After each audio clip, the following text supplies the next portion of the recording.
ব্রিস্টলে চাকরি ছাড়ার পরে আমার সাথে আর কোনো যোগাযোগই ছিল না। দাদা একাধারে আমার রুমমেট, আমার ডিসিপ্লিনের বড় ভাই, এবং অন্যদিকে আবার আমাদের এসএসসি 1995 গ্রুপের আমার ফ্রেন্ড। সব মিলে আমরা বলবো যে আমার দাদা আমার খুবই কাছের লোক ছিল। দাদার বাবা মা মারা যাওয়ার পরে দাদা আসলে একা হয়ে যায়, এবং দাদার ভাই ব্রাদার ওনারা সবাই ইন্ডিয়াতে চলে যায়, যার কারণে দাদা একাকিত্ব জীবন এবং মানসিক চাপ সব মিলে একটা বিপর্যস্ত জীবন কাটাচ্ছে।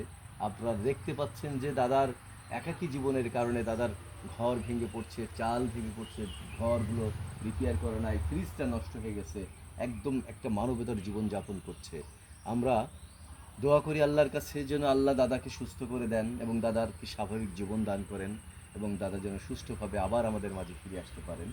এবং আমি বলবো যে আমরা যারা ভালো আছি বা চলে ফিরে খাচ্ছি, আমাদের জন্য কারো জন্যই এরকম কোনো পরিণতি না হয়, এবং আমাদের খুলনা বিশ্ববিদ্যালয় তথা 95 ব্যাচের কোনো বন্ধু, কোনো ভাই যেন এরকম বিপর্যয়ের ভিতর না পড়ে।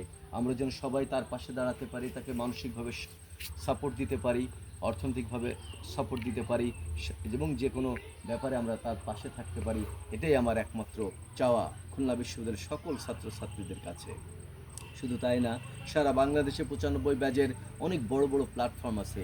আমি সেই 95 ব্যাচের প্ল্যাটফর্মের কাছে বলবো, আসুন আমরা সবাই দাদার পাশে দাঁড়াই, এবং আমরা সবাই দাদার জন্য কিছু করি, দাদাকে মানসিকভাবে চাঙ্গা করে তুলি, দাদাকে সুস্থ করে তুলি, এবং দাদা যাতে দ্রুতই স্বাভাবিক জীবনে ফিরে যেতে পারে এবং একটি পারিবারিক বন্ধনে আবদ্ধ হয়ে একটা সুন্দর জীবনযাপন করতে পারে। সেই জন্য আমাদের সকলেরই উচিত দাদার পাশে থাকা, দাদাকে সাহায্য করা, এবং দাদাকে সহযোগিতা করা, এবং বিশেষ করে সবাই কথা বলে দাদাকে একটু মানসিক সাপোর্ট দেওয়া। এবং দাদার কাছাকাছি এই কুদলা এলাকায়, নোয়াপাড়া এলাকায় দাদার যারা 95 ব্যাচের বন্ধুরা আছেন, তারা দাদার পাশে দাঁড়ান এবং দাদাকে সহযোগিতা করেন। এটাই আমাদের মানবিকতা, এটাই হচ্ছে আমাদের জীবন। আমরা চলে যাব একদিন, আমি আপনি কেউ থাকবো না, কিন্তু থেকে যাবে দাদার প্রতি আমাদের এই ভালোবাসাটুকু। আর দাদাও আমাদেরকে অবশ্য অনেক ভালোবাসে।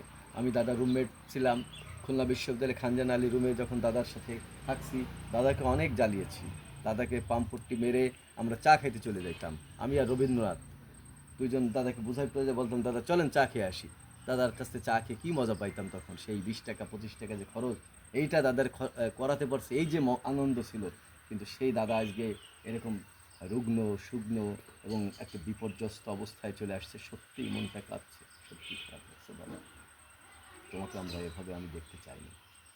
তুমি আমার খুব ভালোবাসতে, আমার শুধু ভার্সিটি না, তুমি যখন চাকরি করছো তখনও কিন্তু আমার ভালোবাসছো। আমি রাত 10টার সময় তোমার অফসোস লাইনের কোম্পানিতে ঢুকাইছো, যেখানে তোমার চাকরির রিস্ক ছিল, কারণ আমি একজন অপরিচিত লোক, ভিজিটর।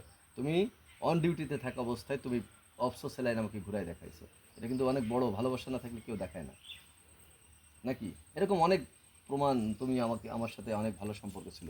তা আমি চাই বন্ধুরা, বড় ভাইরা, সিনিয়র জুনিয়র সবাই আমরা দাদাকে মানসিকভাবে সাপোর্ট দিব, এবং আমরা চিন্তা করে আসলে দাদার অবস্থাটা বিবেচনা করে কোন ধরনের সহযোগিতা দাদাকে করা যাবে সেটা বুঝতে হবে। কারণ তারপর আমরা সবাই মিলে সিদ্ধান্ত করে দাদাকে কীভাবে আমাদের ট্র্যাকে ফিরিয়ে আনতে পারি বা আমাদের জীবন লাইনে ফিরিয়ে আনতে পারি, সেটা আমাদেরকে পালন করতে হবে। আমি সবার সহযোগিতা আশা করে এখানে শেষ করছি। দাদা, তুমি সবার উদ্দেশ্যে একটা কথা বলো। সবাই ভালো থাকেন, সুস্থ থাকেন। ধন্যবাদ দাদা, ধন্যবাদ সবাইকে।